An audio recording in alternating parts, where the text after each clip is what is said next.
got a 401k, then maybe their 401k has come back a little bit since 2008. But no, have they made a ton of money? No. Most investors out there are probably looking for jobs and not really worrying about their stock portfolio as much. And that's an issue. And that's the reason, a big part of it, why people aren't involved right now. You're right, it is an issue. Larry, thanks very much indeed. The bell has rung. The trading has begun. We'll get a look at the opening bell.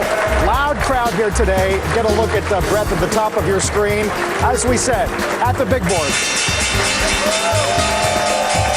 Howie Mandel and Nick Cannon of NBC's America's Got Talent. We will speak with the host of the show, Nick Cannon, in a few moments, doing Radio City, taking the show to Radio City this season. Over at the NASDAQ, DMS Funds celebrating being the first company to launch a U.S. mutual fund based on the OMX Baltic benchmark. Interesting. Okay.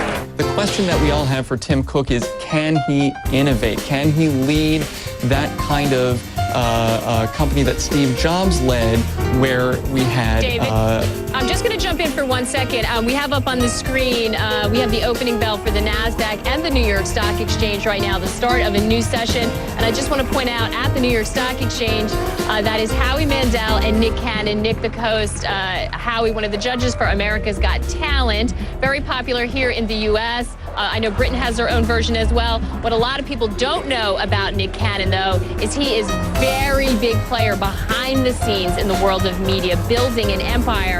I love who's ringing the opening bells this morning. First at the NASDAQ, we're going dull first. DMS Funds, celebrating DMS Funds being the first company to launch a U.S. mutual fund based on my favorite thing, the OMX Baltic benchmark. There you go. They are ringing the opening bell this morning.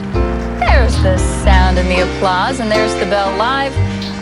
Few Dow Jones stocks, companies that are part of the Dow Jones Index, reporting some disappointing earnings this morning, so that could certainly take things down. The futures have been indicating a pretty good opening, though. So we will watch the numbers, and we'll get you all the business news coming up. All right.